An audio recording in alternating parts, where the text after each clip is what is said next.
Bueno, pues si os parece, vamos empezando. Muy buenos días a todos. Muchísimas gracias por asistir a este webinar que damos desde TREA. Bueno, como ya os adelantábamos, ¿no? Un poco la invitación del webinar, el objetivo que tenemos es hacer un pequeño resumen de lo que ha sido este 2023, de cómo lo hemos vivido desde TREA y en los mercados, y daros también un poco la visión que tenemos para este 2024. Para ello tenemos a Ricardo Gil, nuestro director de estrategia. Buenos días, Ricardo. Hola, buenos días.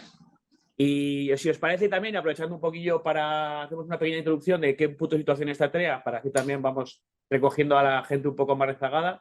Para ello, simplemente recordaros un poco quiénes somos y dónde estamos. Somos una de las principales gestoras dentro del ámbito nacional, tanto por volumen de activos gestionados como por de antigüedad dentro de las gestoras nacionales independientes.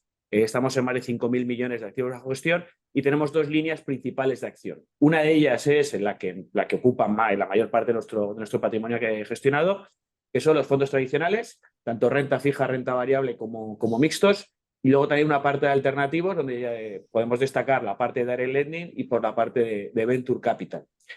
En cuanto a los fondos que tenemos, y con esto ya os resumo muy brevemente, para que también tengáis una pincelada de oye, qué tenemos y qué podemos ofrecer.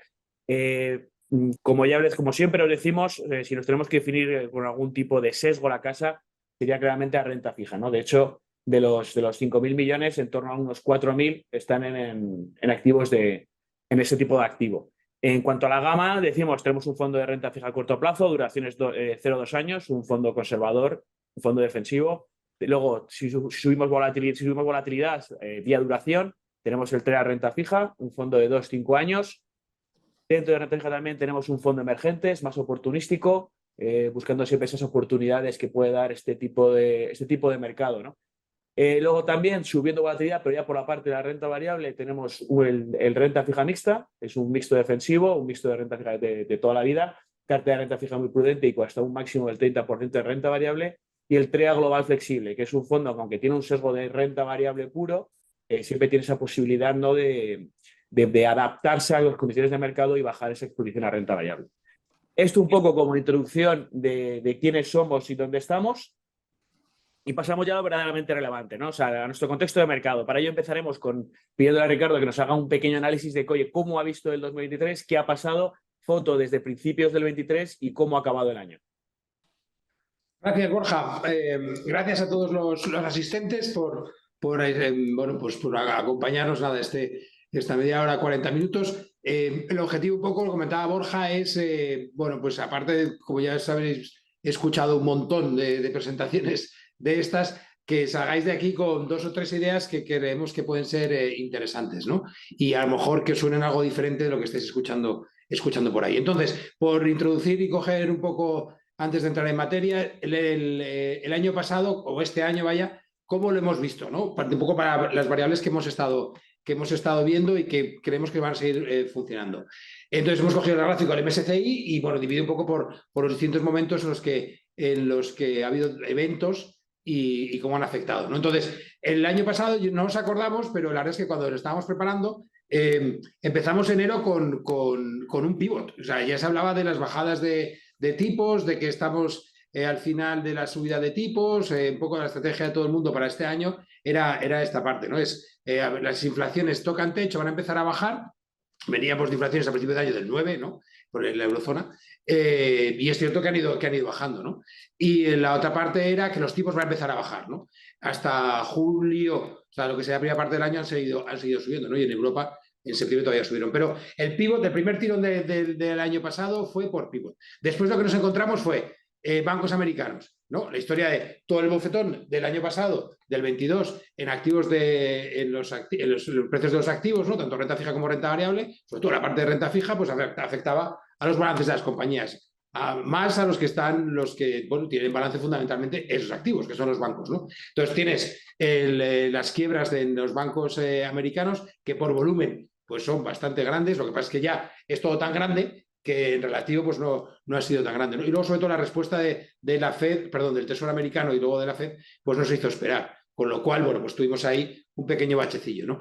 Luego, en lo que sería el segundo trimestre, lo que nos encontramos es cuando salen los resultados de Nvidia, los datos macro no salen mal, Y entonces tenemos pues eso, toda la historia esta del círculo virtuoso, ¿no? Que las productividades van a aumentar muchísimo gracias a la inteligencia artificial, todo el CAPEX que va a venir ahí, es cuando empieza todo el CAPEX fuerte de lo que sería la política industrial en Estados Unidos. Aquí en Europa se nota menos porque es casi todo más, hay digitalización, pero es mucho más tema de energía. Bueno, pero entonces tenemos todo ese tirón, ¿no? Es el no landing, o sea, que seguimos creciendo y además tenemos el shock positivo de productividad por todo el tema de tecnologías y la inteligencia artificial, ¿no? Segundo, tercer trimestre. El tercer trimestre para nosotros lo más importante fue el hecho de que es la primera vez que se empieza a ver un poco de tensión en los bonos, ¿no? ¿Por dónde viene? Bueno, pues puede venir por la parte esta de que los tipos se mantienen más largos por más tiempo, ¿no? El higher for longer de la Fed, que van repitiendo, evidentemente, todos los bancos centrales a nivel global, pero sobre todo hay una parte que va cogiendo cada vez más importancia y que el inicio es agosto de este año, y es cuando empiezan a decir todo el volumen que tienen que emitir de deuda, cómo lo van a ir repartiendo en Estados Unidos, ¿vale? Entonces, cuando empiezan a poner un poquitín más de peso en la parte larga, enseguida hay movimiento. Y es todo el movimiento este que vivimos durante verano y que se acrecentó un poco más en septiembre y octubre. Los datos de octubre del macro ya empiezan a salir bastante flojos, sobre todo en la Unión Europea, y a nivel global podemos ver cosas así ya de más debilidad, sobre todo en la parte de Asia. En Estados Unidos lo que tienen ahí es parar el gasto público por el tema del debt ceiling y luego lo abren otra vez y entonces entra todo ese dinero que nos había gastado, entra de golpe, ¿no? Entonces tenemos un tercer trimestre espectacular, que esos son los datos que conocimos hace algunas semanas, ¿no? Y bueno, y luego ya nos plantamos este último trimestre y es el tirón este que tenemos desde el 1 de noviembre, finales de octubre se paran las caídas, la macro sigue saliendo mal, ¿no? Son datos ya más antiguos, y lo que vemos en este último trimestre, que el tirón este que empieza con la Fed diciendo que se para, ¿no? El 1 de noviembre. Luego, lo que también sale es que las emisiones estas de bonos de la Reserva Federal, bueno, pues no van a ser tan fuertes o no se van a centrar tanto en los plazos largos, sino que se centra mucho más en la parte de letras, etcétera. Y unos datos macro que te salen, bueno, pues que las cosas no van a peor, y sobre todo la parte de la inflación que ya se ve que hemos tenido por primera vez datos de crecimiento negativo mes contra mes en algunas rúbricas, ¿no? Con lo cual el hecho de que puedas llegar al 2% el año que viene es bastante realista. De modo que nos ponemos en el lado de que si a principio de año era el tema de a ver para bajar la inflación si tienes que romper algo, lo que nos encontramos es que, bueno, pues el tema del soft landing, ¿vale?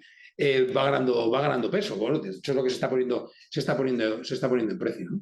Y bueno, esto es una foto así rápida, cada uno lo ha visto de una manera, pero mirándolo como pues eso, como dicen los ingleses, ¿no? A 20.000 pies de altura, pues un poco las grandes cosas que han ido pasando en el año las podemos dividir en estas cinco hitos, ¿no?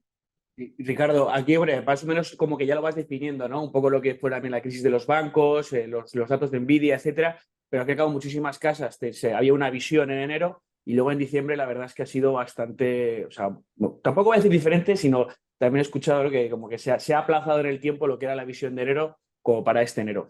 ¿Cuáles son los puntos que han llevado a este, digamos, a este cambio desde la visión que había al resultado de diciembre?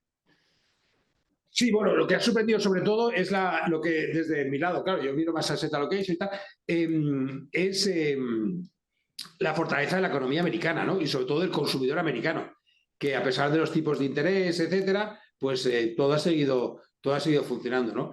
Ahí hay dos patas, una, todo el ahorro que ha estado ya, bueno, que se veía que venía de atrás, etcétera, luego que se han seguido endeudando más, ¿no? Con tarjetas de crédito, etcétera. Entonces ahí en Estados Unidos ha sido como una, digamos, burbuja un poco separada de lo que sería el resto del mundo, ¿no?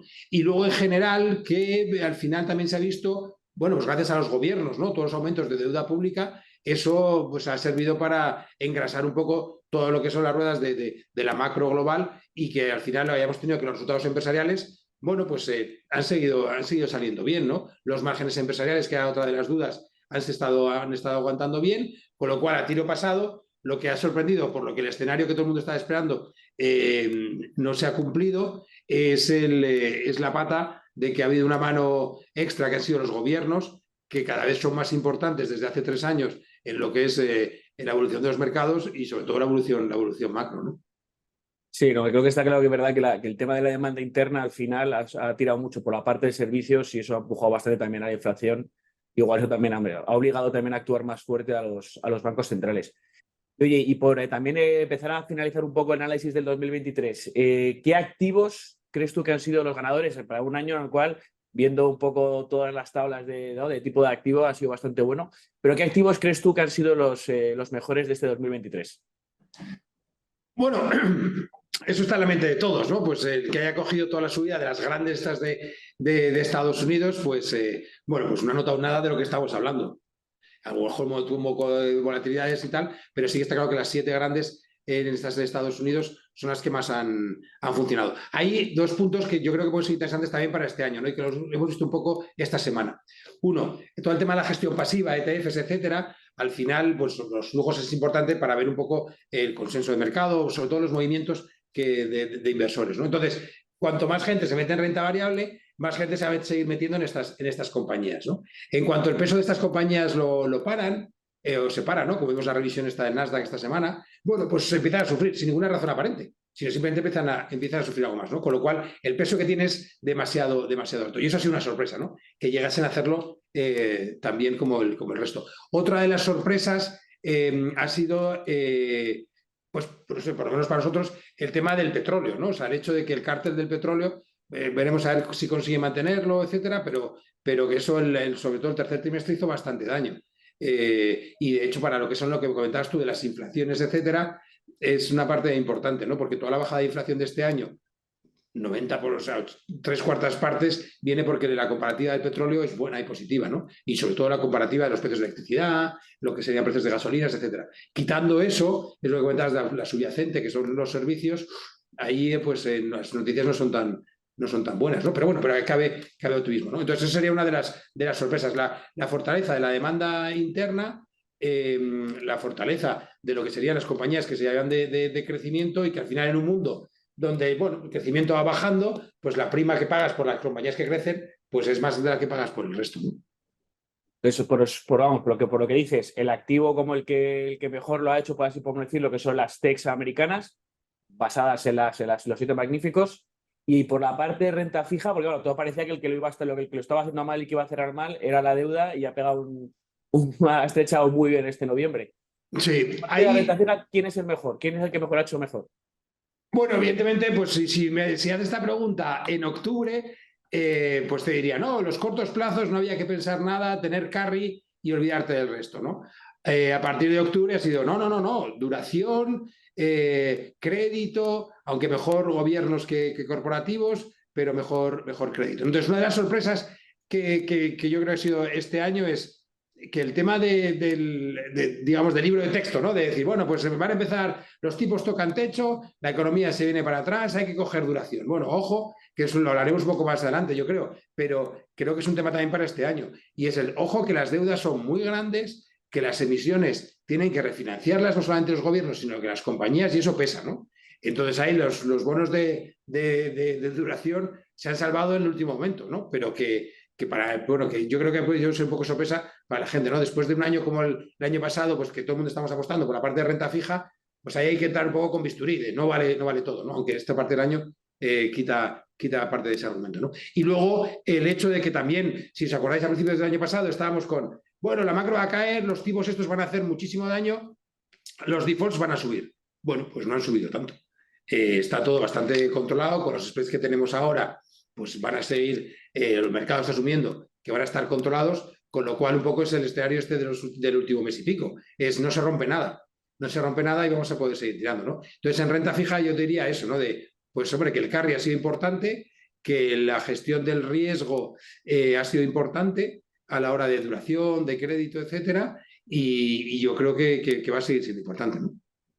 Bien, bueno, pues pasamos al 2024, si te parece. Cuéntanos un poco cuál es vuestra visión, un poco primero de una perspectiva macro, para verlo todo un poco análisis, cómo lo tenéis y cómo lo veis. Vale, pues muy rápido, en la parte del 24 tampoco vamos a hacer grandes, porque tampoco somos muchos y hay muchísima información en mercado, entonces lo que sería la parte de las estimaciones macro, bueno, pues hemos cogido desde las de la OCDE, o cada uno tendrá su opinión, etcétera, ¿no? Pero básicamente enviando el mundo, cómo lo ven, ¿no? Sería interesante ver hoy la FED y mañana el Banco Central Europeo, ver un poco cuál es su escenario macro, ¿no? Porque hay que tener en cuenta que, por ejemplo, las inflaciones que se están esperando para final de año, estamos ya en números que son mejores de lo que estaban esperando bancos centrales en septiembre. O sea, ya lo digo a principio de año, en septiembre, ¿no? Entonces, y la macro, bueno, pues en Europa, pues a lo mejor va a estar bastante más abajo de lo que ellos estimaban, ¿no? Pero bueno, pero básicamente la idea es esa, con los números de la OCDE, pues sí, te bajan un poco las estimaciones del 25, ¿no? Sobre todo para Europa, tal cual, pero bueno, no hay ningún drama, ¿no? O sea, el crecimiento va a seguir estando ahí. Es cierto que tradicionalmente cuando el mundo crece por debajo del 3, suelta algún problema. Salta algún problema de hay alguien que no recibe el crecimiento suficiente para poder seguir aguantando, ¿no? Esto es donde nos vamos a encontrar en el 2024, ¿vale? Y bueno, lo que sí que se ve es que la parte más débil es toda la parte de la eurozona, la parte de emergentes sigue siendo la parte donde se sigue creciendo, y en Estados Unidos, bueno, pues nos volvemos un poco más hacia los niveles de crecimiento potencial, ¿no? Eso de cara a inflación, bueno, pues lo deja más o menos bien, ¿no? ¿Cuál es nuestra tesis? Y es un poco por aportar los tips estos que hablamos de, pues, que se saquen algo diferente de lo que han estado escuchando por ahí, ¿no? Yo creo. Y es el hecho de que el gráfico de la derecha es un poco la deuda pública, ¿no?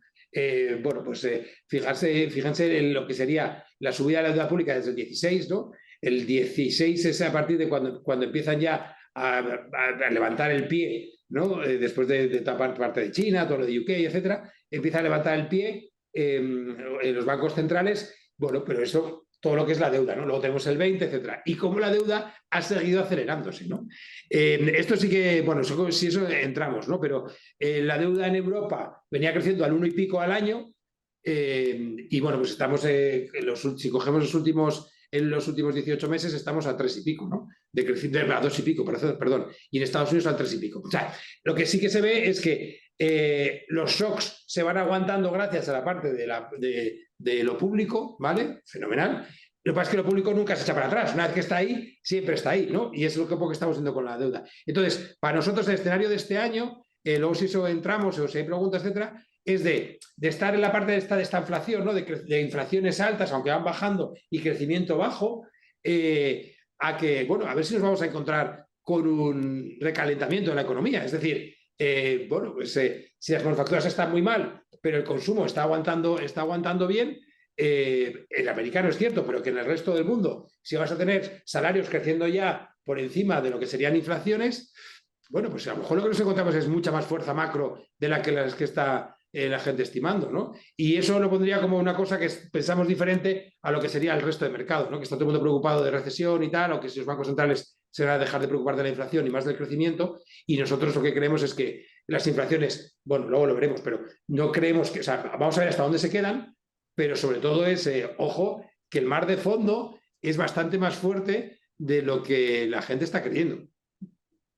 Oye, un tema yo creo que como que a todos nos preocupa un montón es el tema de los tipos, ¿no? O sea, cuándo van a venir bajadas de tipos, etcétera. Intentando sacar la bola de cristal, ¿cuándo veis una bajada de tipos? Y sobre todo, y muy importante, ¿cuál creéis que es el driver por el cual van a bajar los tipos? O sea, ya sea pues por temas de crecimiento, temas del desempleo, factor fundamental, o ya sea por un tema que consideréis otro. Claro, sí, total. Este año, si os acordáis también, una de las historias era, con las subidas de tipos algo se va a romper. Y entonces vamos a tener un evento de crédito. Bueno, pues ha subido los tipos, ha afectado lo que tenía que afectar, no hay crédito, o sea, el crédito no ha crecido, perdón, el crédito ha sido más caro, entonces todos los sectores más afectados por eso, ¿no? Lo que serían real estate, etcétera, bueno, pues ya le han dado el golpe, ¿no? Y la gente preocupándose de si el interés cover, o sea, si lo que tienen que pagar de intereses les cubre o no les cubre, bien, pero eso ya ha sido el ajuste, ¿no? Entonces, es interesante la pregunta porque al final toda recesión viene por alguna causa. Cada una de las que hemos tenido en las últimas décadas o lustros,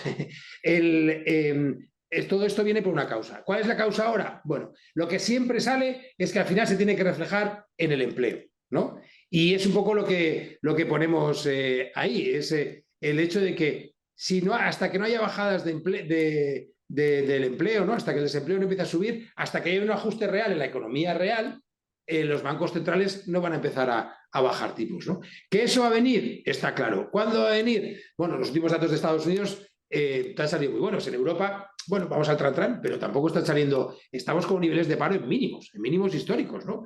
Y la creación de empleo ha sido brutal. Entonces, ¿qué va a venir? Está claro.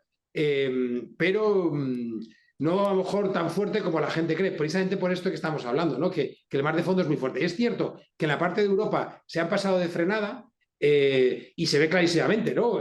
No hemos puesto, pero los gráficos estos de cómo van subiendo los tipos y como la macro, bueno, pues por distintas causas, etcétera, pero que no arranca, ¿no? Digamos, los más débiles, los que están expuestos al comercio internacional, pero también los que tienen menos demanda interna, en fin, pues eso se está viendo que no está tirando tanto, ¿no? Entonces, ¿por dónde viene el accidente? Es lo que nos va a marcar cuál va a ser la solución y cómo va a tirar esto. El accidente no ha venido, la recesión se la espera, pero bueno, pues veremos a ver si viene o no viene, y hasta entonces los bancos centrales creemos que no reaccionan. Eso no quita que es como se han pasado de frenada, con la excusa de la inflación, o sea, como la inflación la van a tener más controlada, puedan empezar a bajar algo, ¿no? Porque están eso lo ha hablado la FED, lo ha hablado el Banco de Canadá, lo han hablado el Banco Central Europeo, de que están en, ¿cómo es? Que el tightening es ya muy fuerte. Entonces, que relajen algo, eso sí, pero no esperar unas bajadas muy fuertes, a no ser que pase algo, ¿vale? Que es un poco la idea. Y de momento, pues no lo vemos, vaya. Has hablado de la recesión y ahí te quería preguntar, ¿cómo vemos también la recesión? Efectivamente, porque en el 2023 todo el mundo veía una recesión en Europa, que iba a tirar muy mal, Alemania ya marcaba prácticamente que estaba ya en recesión, y al final ha habido el factor sorpresa que mencionabas antes, que era la demanda interna, todo lo que es la subida vía servicios, ¿no? Pero también, joder, todavía queda una baza, que es la de manufacturas, que no ha tirado y podría ser una palanca de crecimiento para este 2024. ¿Lo ves o...? Sí, claro, nosotros desde la tesis esta vamos a pasar, o sea, esta inflación la dejamos, ¿vale? Porque la inflación está más controlada. ¿Qué pasa con el crecimiento? Bueno, el consenso es, ¿no? Se va a pegar la bofetada, tal, o lo que dice la OCDE, ¿no? Un crecimiento por debajo del potencial, eso siempre te puede generar algún problema, tal. Y como estás creciendo muy poco, pues que vayas a crecer negativo o a provocar ajuste es fácil, ¿no? Que estás muy cerca del límite, ¿vale? Nosotros, por otro lado, lo que vemos es eso, ojo, que el mar de fondo es fuerte, que te has pegado la bofetada, lo que sería todo lo que sería manufacturas, se han ajustado, las compañías han cerrado CAPEX, etcétera. Pero bueno, ¿qué pasa si las manufacturas mejoran algo, ¿no? La clave ahí van a ser las órdenes nuevas, ¿no? Y los backlogs, ¿no? La cartera de pedidos que tengan las compañías.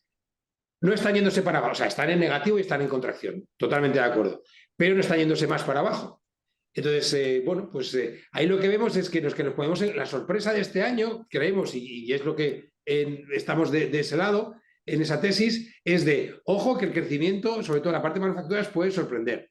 Eso lo que te haría es un cambio importante de cara a lo que sería el 24 que viene, que entra. Y es, bueno, pues que las manufacturas dejan de drenar, ¿vale? Eso, bueno, pues luego en parte de renta variable lo podemos comentar más, pero esa sería la sorpresa, es demanda interna que aguanta bien y que las manufacturas empiezan a funcionar, ¿no? Eso se puede traducir en aumento de inflación. Claro, es la parte de riesgo, ¿no? Lo que sí que está claro, por ejemplo, los datos de ayer de Estados Unidos, que es réplica de lo que salió, lo que hemos estado viendo en la eurozona. Vale, pues son los que más seguimos, claro. Entonces, ahí lo que se ve es precios de las cosas, bienes, en negativo, año contra año, ¿no? En Estados Unidos salió ayer del 2,6, en Europa estamos, pues si coges los bienes intermedios o bienes manufactureros, entre el 3, 3,5, ¿vale? En China tienen deflación en la parte de precios industriales, ¿no? De un 3% bajo. Es cierto que tienes parte de la parte de energía, etcétera. Pero bueno, lo que son manufacturas están bajando. Los precios de las cosas, de bienes, han bajado, ¿no? Ahora, los precios de los servicios, ayer el número de Estados Unidos fue del 6% arriba, año contra año, ¿no? En Europa es del 4,5 en la parte de servicios. Entonces, claro, lo que comentamos aquí muchas veces en la casa es, la gente no se compra ya a lo mejor la lavadora, los muebles o el coche, y lo que se está haciendo es salir a cenar y viajar, ¿no? Al hilo de esto es la anécdota esta que comentamos esta semana, ¿no? De hacer resultados de TUI, ¿no? Del turoperador alemán. Bueno, pues que al final te gainas para el año que viene, pues doble dígito arriba y con subidas de precios del 4. Claro, muy mal la parte de los servicios no está.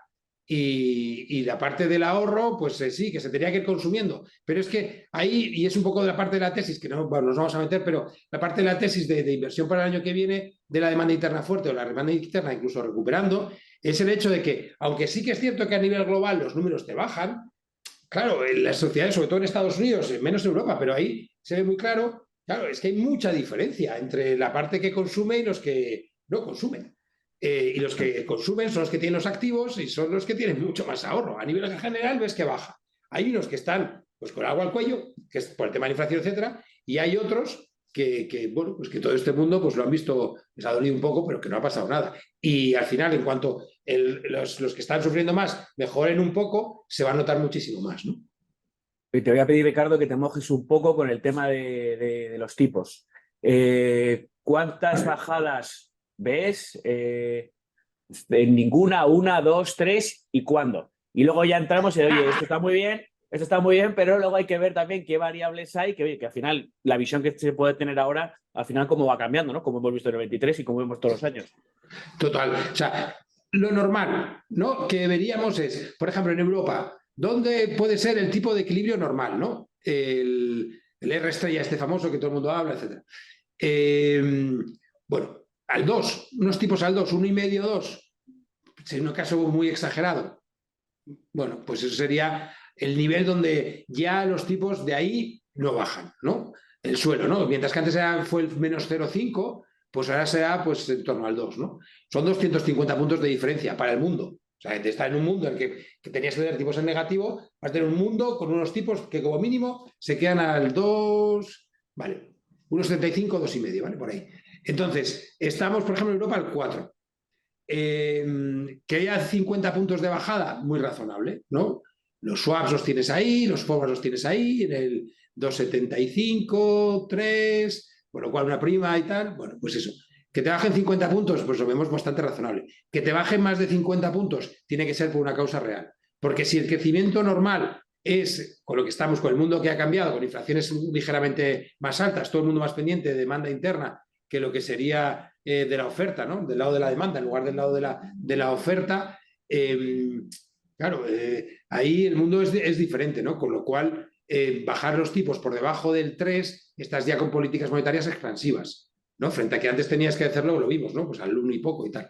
Entonces, desde mi lado, desde nuestro lado, lo que vemos es que hay 50 puntos de bajada, que las bajadas probablemente sean una a principios de año, es muy difícil verla en el primer trimestre del año que viene, porque en el primer trimestre del año que viene tenemos efecto comparativa de lo que serían precios de energía, que nos va a salir mal, se quitan subsidios, por ejemplo en España desaparece parte de la, bueno, veremos lo que pasa, ¿no? Pero en principio toda la parte de la electricidad la quitan. Entonces, eso al final lo hemos visto en Alemania cuando se han quitado, que eso siempre te repunta algo. Y luego un punto importante, que es el tema de los salarios. O sea, los últimos que estamos viendo es en funcionarios alemanes de los Länder, ¿vale? De las comunidades autónomas de ahí. Bien, 5,5 al año durante 2 años.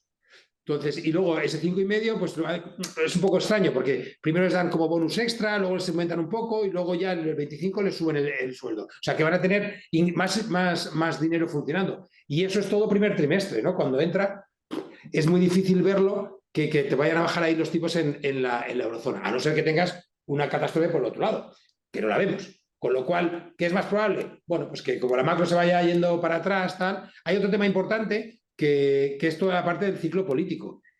Las elecciones europeas nunca han sido importantes, pero cada vez yo creo que van a tomar más importancia porque el presupuesto de la Unión Europea cada vez afecta más a lo que sería a todos los países de la Unión y es muy difícil, y hay elecciones en junio, ¿vale? De europeas. Es muy difícil que se pongan en plan restrictivo, con lo cual es difícil ver una bajada fuerte de crecimiento. Y en Estados Unidos son en noviembre, ¿no? Con lo cual, bajadas de tipos, segundo trimestre en Europa y en Estados Unidos hasta la segunda parte del año que viene no lo vemos. Vale, pues está bien. Pues si bajamos un poco también allá un poco al activo de cómo lo vemos de cara al 2024, empezamos por la parte de la renta fija. ¿Cómo ves la renta fija? ¿Dónde ves más oportunidad? Después del último tirón, después del último estrechamiento de la deuda, ¿dónde veis vosotros más sentido estar posicionados, tanto por duración como por tipo de activo dentro de la renta fija? Vale. Yo aquí dos cosas, porque dentro de la casa hay bastante debate, ¿no? O sea, lo que sí que hay consenso, y eso en cualquiera que escuches de las previsiones para el año que viene, tal, y aquí con los de renta fija, las pendientes van a subir, ¿vale? Las pendientes generalmente en el 2000 y en el 2008 te suben porque los tipos cortos bajan, ¿no? Al final, pues te puede ser porque el largo te repunta o el corto te baja. Lo que vimos en el tercer trimestre es que por la presión de las emisiones de deuda, lo que ocurre es que las pendientes te suben, pero porque los largos te suben, no porque los cortos te bajen.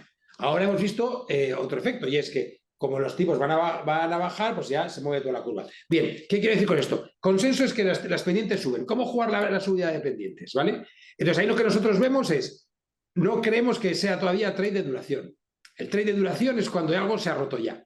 Y entonces buscas ahí el refugio y tal, y entonces es cuando vas a ver el mundo, cómo se queda, qué tipo es el tipo de crecimiento normal del mundo, el crecimiento nominal, y cuál es dónde están los tipos, y bueno, ya juegas ese arbitraje, ¿no? Entonces, cuando los largos te bajan bastante, y todo lo que son las bajadas de tipos las multiplicas por la duración y es todo el dinero que ganas extra. Entonces, nosotros irnos a duraciones de más de 5 años creemos que no compensa. ¿Que va a haber bajadas de tipos y que la puedes jugar? Bueno, pues sí, pues las juegas con entre el 3 y el 5, pero no irnos más allá, ¿no? Eso sería en cuanto a concepto general de lo que sería la parte de duración, ¿no?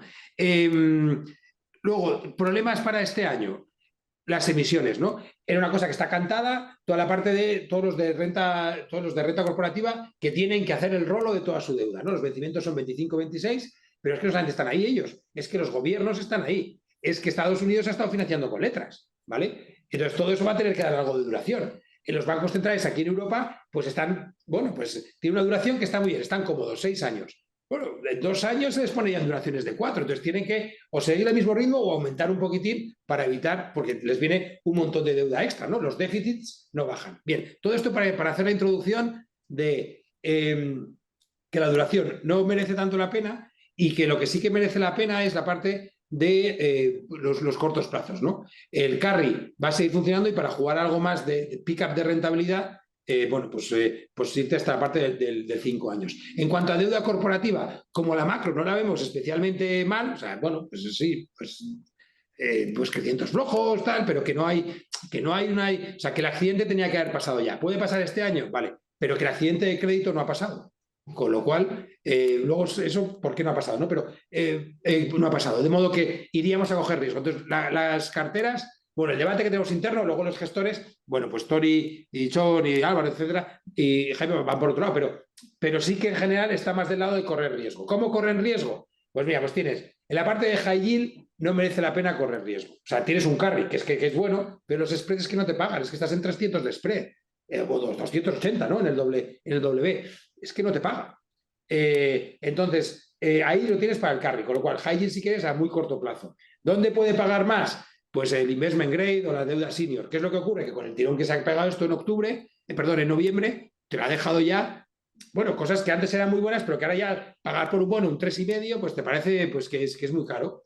Y bueno, pues es un poco lo que se está viendo, ¿no? Entonces, iríamos a parte de riesgo, cogeríamos eso, high yield, pero de muy corto plazo, posiblemente por el carry, a lo mejor algo de investment grade y de senior, pues con algo de duración, y la beta, lo que es el extra de rentabilidad.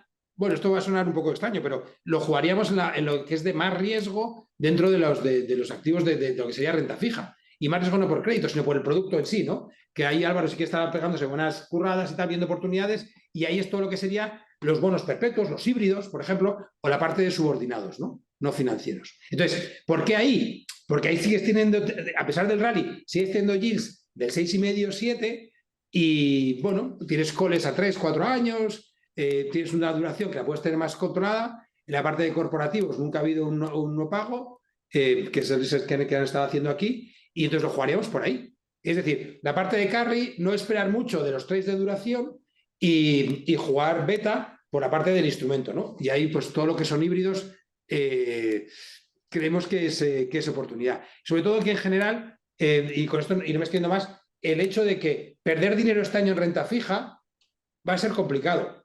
O lo pierdes por el crédito, muy de madre con la parte de metiéndote en sitios, en charcos, con compañías y tal, que al final no funcionan. Entonces, a nivel agregado high yield, por eso no nos gusta mucho, pero hay un bond picking que sí que puede merecer la pena, ¿no?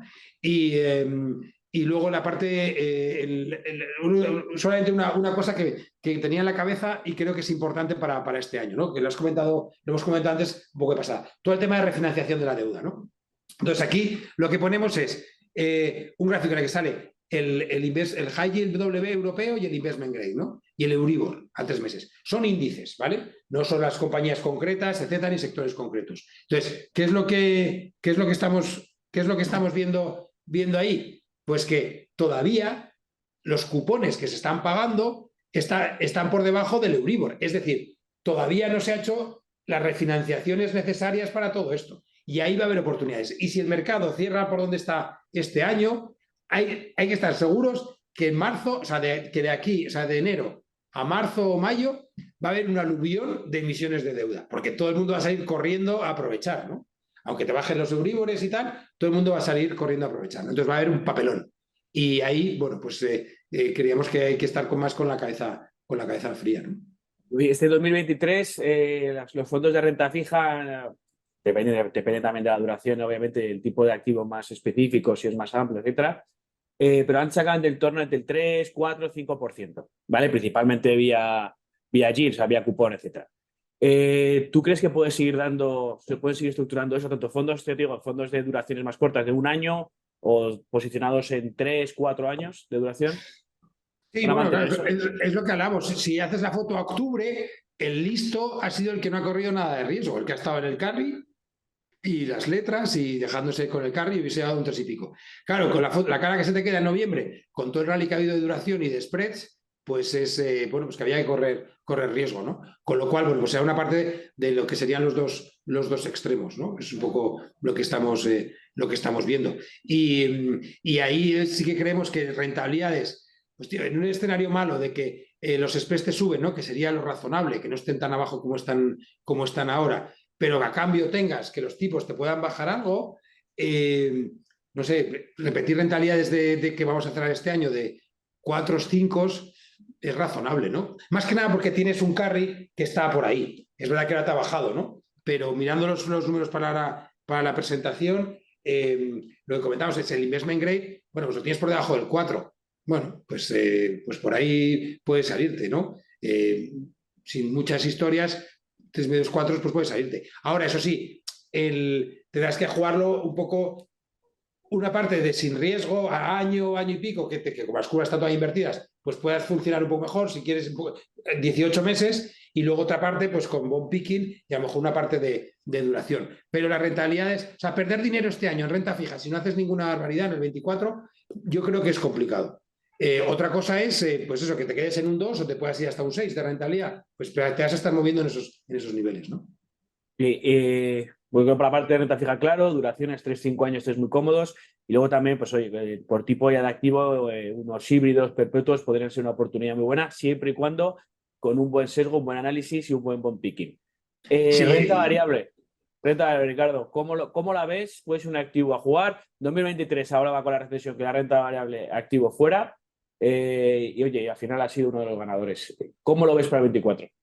Sí, claro, pues no sé, el 24, o sea, los gráficos, los márgenes están en máximos, ¿no? Una de las historias de este año era, no, los márgenes van a empezar a bajar porque los tipos de interés van a pesar las cuentas de resultados y la macro va a estar para abajo, tal. Bueno, no ha habido mucho, ¿no? Las compañías, depende de los sectores, pero en general, pues el Eurostock sigue en máximos históricos de márgenes y el SP también está en máximos históricos de márgenes. Esto, por otro lado, es lo que hace que, aunque la macro se venga para atrás, veremos a ver cuánto se viene, las compañías tienen mucho colchón antes de empezar a hacer ajustes, ¿no? Otra cosa es que la variable del desempleo que comentábamos antes es muy asimétrica, en el sentido de que una vez que coge tendencia, ¡buah!, eso ya es difícil de pararlo, ¿no? Pero que no sé, lo que estamos viendo es que con estos márgenes va a ser difícil. Entonces, para la renta variable lo que te hace es que los márgenes, aunque te vayan a bajar algo, bueno, van a seguir estando bien, ¿no? En la parte de arriba, a nivel de ventas, lo que tienes es que los crecimientos nominales van a seguir estando 4%, tal, bueno, no está mal, con lo cual la línea de arriba no tiene por qué hacerlo muy mal, ¿no? En la parte de cuentas de resultados.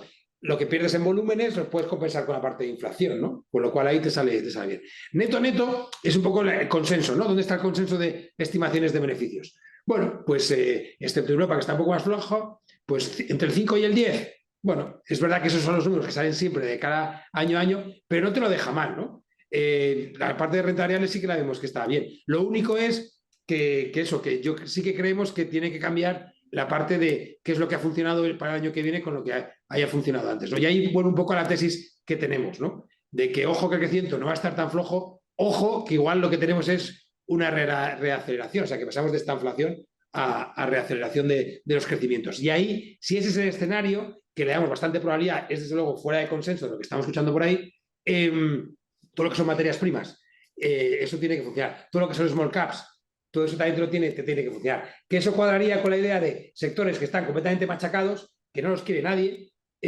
bueno, pues que igual hay que echar unos duros ahí de cara al año que viene, ¿no? Con cabeza y tal, pero que sí que creemos que la oportunidad viene por ahí.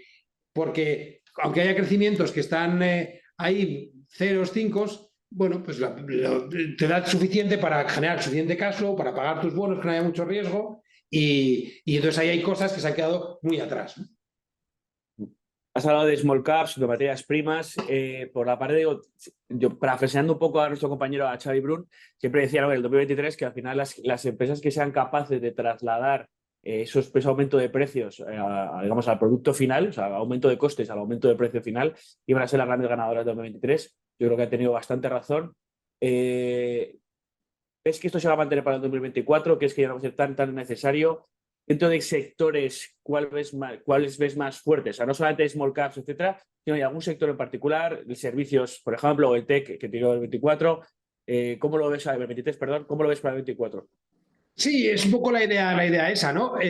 Uno, que como el crecimiento, o sea, no va a ser un drama, pero tampoco va a ser espectacular, pero bueno, vas a estar ahí, has conseguido pasar la parte mala y vas a estar ahí, ¿no? Entonces, que es un poco la tesis de Xavi, que es, si yo no voy a crecer mucho y tampoco veo ningún problema, lo que no puedo esperar es que las compañías, por apalancamiento operativo o por apalancamiento financiero, lo hagan mejor, ¿no? O sea, porque también tengo muchísima productividad y vendas mucho, etcétera, o porque soy muy listo, me apalanco e invierto lo que hay que invertir y entonces, o las máquinas, etcétera, y entonces consigo ganar más dinero. Con lo cual, digamos, el juego seguro, que es lo de este año de la calidad, sigue pudiendo funcionar. En el sentido, como el entorno donde me voy a mover es un sitio donde tampoco hay grandes historias de cara al apalancamiento operativo, apalancamiento financiero, ¿no? Que veíamos, pues voy a jugar los que sé que han sido un todoterreno en todos los ciclos, ¿no? Ahí, desde nuestro lado, pero es más de la parte de asset allocation, de estrategia, pero que sí un poco como visión de inversión de la casa, el sesgo es más al lado de que las sorpresas son positivas del lado de crecimiento, ¿no? Y entonces es por esto por lo que todo lo que tenga que ver con ciclo no lo vemos mal. O sea, suena un poco exagerado, tal, pero no lo vemos mal, lo que sería la parte de algunas industriales, etcétera, ¿no? O sea, las químicas sería el caso más extremo, pues esta está machacada, están todos profit warnings, perfecto.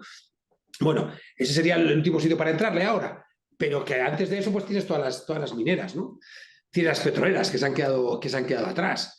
No sé, ahí dentro de esas papeleras, por ejemplo, ¿no?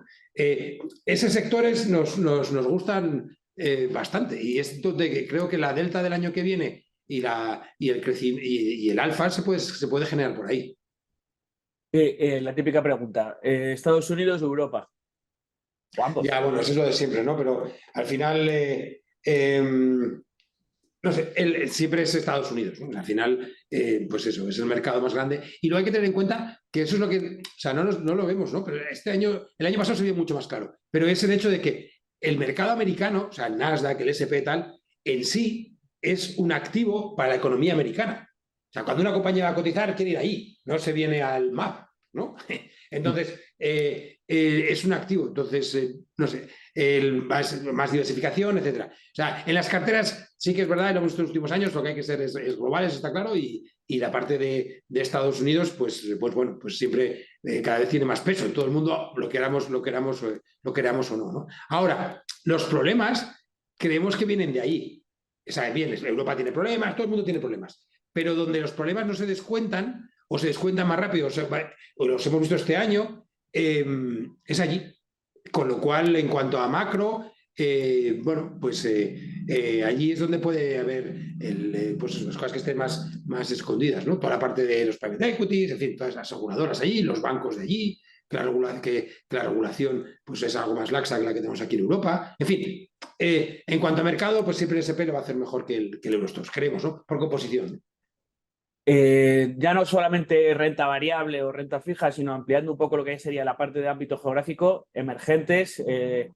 Muchos años llevamos ya de que el año de emergentes, y no te cuento ya el de China, que luego quiero que me cuentes un poco tu visión de China. Pero emergentes, por fin puede ser su año, sí, no, ¿y dónde? Vale.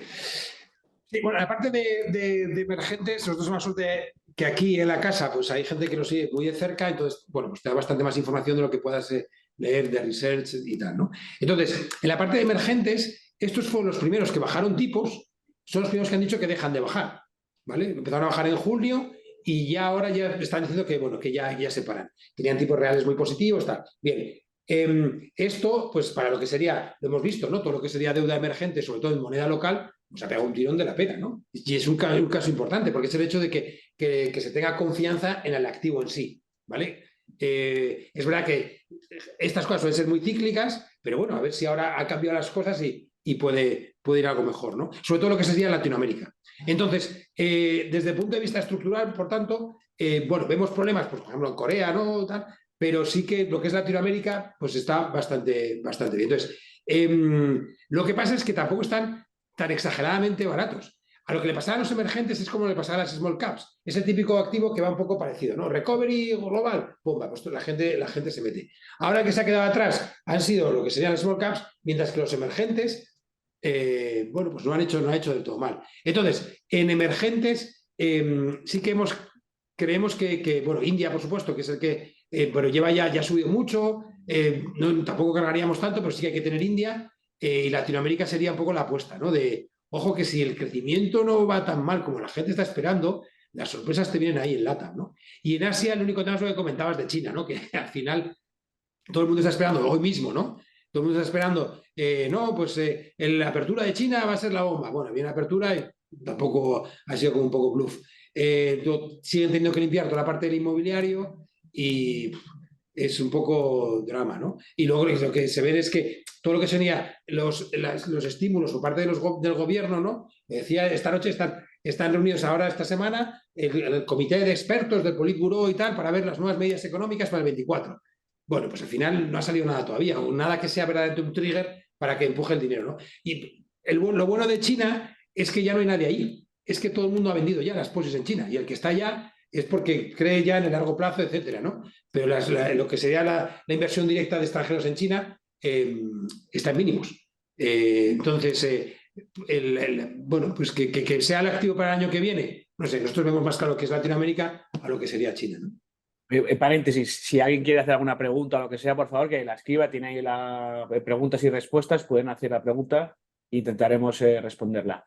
Volviendo al tema de emergentes, efectivamente, hombre, hablabas de la parte de LATAM, que tiene muy buena pinta, más LATAM es un país tradicionalmente con problemas de inflación, ¿no? Y son realmente los que más rápido se han podido adaptar a esta problemática y a los que más rápido están saliendo. Por eso puede ser un activo muy a tener en cuenta, también por todo el tema de las exportaciones que va en aumento, la posibilidad de las materias primas si realmente sube, ojo, porque si les puede ir muy bien a ellos, que son países exportadores de materias primas. Y por la parte de China es el año del dragón, y como tú dices ya mucha gente se ha salido, y ya cuando la gente se va, igual es el momento de hacerles caso, ¿no? ¿O lo ves por ahí, un tirón por ahí? Sí, sí, total. Lo que pasa es que hay tan poca confianza, ¿no? El tema, primero tuvimos el tema geopolítico, que ahora parece que está más tranquilo. Luego toda la parte de regulación allí, que al final no es lo mismo ser un local que ser un extranjero, ¿no? Hemos visto clarísimamente cómo han tratado a los bonistas extranjeros con toda la parte del reajuste en el inmobiliario. Compañías, o sea, quien era Vanguard de este año se iba de China, ¿no? Entonces, al final, bueno, es un poco, no sé, yo creo que sí, al final funcionará, pero veremos a ver cómo funciona, ¿no? Ahí me estoy acordando un poco ¿os acordáis después de lo que sería, bueno, con la guerra de Ucrania, etcétera, el año pasado, la tesis está de Zoltan, ¿no? O ex Credit Suisse, que lo que venía a decir que el mundo se estaba partiendo, entonces tú vas a tener desarrollados por un lado y China y todos los BRICS por otro. Entonces esto está montando ahí su mundo, fuera de dólar, etcétera. ¿Cómo jugar eso? Si eso para un inversor extranjero que quiera meter dinero ahí le sale bien. Bueno, no sé. También por otro lado lo que vemos es que cuando quieren salir a cotizar compañías, las sacan en Estados Unidos, no las sacan ya ahí, ¿no? Con lo cual, bueno, habrá oportunidad, pero desde luego ahora hay como muchas cosas en contra de cara a verlo, ¿no? Y por recapitular un poco también, sobre todo, recomendaciones, cómo lo vemos, posicionar nuestras carteras, etcétera. O sea, clientes con un sesgo más defensivo, por ejemplo, sí que, oye, por la parte de renta fija veríamos duraciones, aumentar un poquito duraciones entre 1 o 2 años y jugar sobre todo vía cupón, mantener un poco esa estrategia. Perfil defensivo. Hay un perfil más agresivo, empezar a jugar, pues oye, pues ya con subordinados, perpetuas, etcétera, ¿no? Híbridos. Pues, oye, intentar aumentar duración por esta parte, y la parte de renta variable donde le vemos más sentido es tanto por Estados Unidos, ¿no? Más que Europa. Bueno, y también se puede aumentar volatilidad también vía emergentes, ¿no? También más por la parte LATAM, que de hecho nuestro fondo de renta fija emergente tiene un peso considerable en la parte LATAM, ¿no? Tiene, creo que si no me equivoco era un 30%, un 25%. Sí, bueno, y las small caps es una tesis que lleva defendiendo Ferran, que es el que lleva toda la parte de fondos en la casa. Y bueno, pues ha sido un desastre este año, eso está claro, pero sí que va, no sé, sí que es una cosa que nos gusta y que creemos que, pues, en ese resumen que estabas haciendo, los activos que preferidos para el año que viene, sería uno de los activos que tendríamos en cuenta, ¿no? De cara al año que viene. No todo vale, esto está claro, tal, pero la sorpresa puede venir por ahí, ¿no? Y que merece la pena, de cara a eso, de ese alfa para el año que viene, jugarla también por small caps. Ricardo, nos preguntan por Japón, ¿cómo ves la renta variable allí? Sí, bueno, la parte de Japón, hay uno de los riesgos de este año, del 24, va a ser cuando los tipos en Japón, cuando empiecen a retirar dinero, ¿de acuerdo? Entonces, hay que recordar que Japón, el Banco de Japón ha estado comprando años bolsa, ETFs, para mantener el precio de los activos. Entonces, una de las dudas es, si empiezan con política monetaria algo más restrictiva, o sea, yo te digo una cosa exagerada, pero que pongan los tipos en positivo, que es que siguen con tipos en negativo, ¿vale? Entonces, ¿cómo lo quieren hacer, ¿vale? De momento los bonos lo están manejando, la curva, tal, ¿qué van a hacer con ese paquete de equity? ¿Vale? Entonces, ahí hay un riesgo. Otra pata es, cuando eso se mueva, lo hemos visto en el yen, que el yen ya no baja, y cuando el resto del mundo se ha visto que ya los tipos están tocando techo, el yen ya no cae, el yen se aprecia, ¿no? Y entonces ahí lo que tenemos es la tesis esta de a los inversores japoneses ya no les interesa tanto estar fuera, sino que van a empezar a valorar estar dentro. Y esa es la tesis gorda para poder esperar una subida de la renta variable japonesa. Paul, que es el que lleva fondo de fondos y que mira más esas cosas estas de Asia, siempre ha jugado Japón y la es que este año le ha salido. A nosotros, bueno, desde mi punto de vista, el problema que vemos es que, aunque sí que es cierto que la tesis de que el dinero japonés se vuelva a Japón, ¿no? El mismo Watanabe y todo esto, es que las compañías tampoco son la bomba. Es cierto que hay muchas historias ahí que te cuentan de que compañías netas de caja, con PERs de un dígito, tal cual, y seguro que hay oportunidades y seguro que ahí se gana dinero, ¿no? Pero como asset, a mí personalmente no es una cosa que pondría dinero ahí. Prefiero estar en Latinoamérica que estar en Japón. Oye, y última pregunta que quería hacerte yo. El tema del oro. Oro es uno de los grandes ganadores que no hemos mencionado, es uno de los grandes ganadores de este año, con una subida brutal. ¿Cómo lo ves para el 24? Están máximos. Igual, hombre, ¿cómo lo ves tú? Bueno, no sé, aquí lo estamos jugando, ¿eh? Lo que os comentaba Paul y Fran lo están jugando y siguen teniendo ahí la tesis. Entonces, yo ahí lo veo de dos lados. O sea, es curioso cómo la correlación entre oro y las cripto ha aumentado mucho. Y cuando te sube el oro, te sube las cripto. Con lo cual, en la tesis está del oro, que es, si los bancos centrales se vuelven locos, si los tipos se ponen negativos, si se ponen a meter dinero a saco, etcétera, ¿no? Que es la tesis por la que el oro empezó a hacerlo muy bien en el 2021. Y bueno, todos estos años que han tenido las subidas estas, igual que las criptos, eso lo sigues teniendo ahí viable, ¿no? Eso por un lado. sea, es como hedge para que los gobiernos, bancos centrales se vuelvan locos. Eso es un hedge. Y con lo cual, eso es una tesis. La siguiente pata, que es la que no nos cuadra mucho, es si los tipos reales se ponen en positivo, como están ya, ¿no? En Estados Unidos, el tener activos que no te generan renta, claro, es un poco difícil, ¿no? O sea, si yo tengo, que yo sé que en términos reales le voy a ganar un 2% a un cupón de la renta fija, tener una cosa que no me paga, pues es un poco, lo vemos ahí complicado. Entonces, lo vemos más del lado de hedge para el mundo que como idea de inversión, ¿no? Y bueno, pues sí que es verdad que está en máximos y es algo que tampoco creemos que les debe gustar mucho a los bancos centrales. Después de este tirón que hemos tenido, todo el tirón que se ha metido el oro, al final es una cosa que rasca un poco, ¿no? Las criptos, ¿no? Que se han ido a 40.000, el Bitcoin y tal. Es como, bueno, estamos aquí hablando de que el crecimiento, de los tipos, tal cual, y el dinero, en cuanto hay los precios de activos suben, también suben lo que son los precios de activos que son como de máxima seguridad, ¿no? Lo digo por el oro, o que son de máxima especulación, como serían las criptos, ¿no?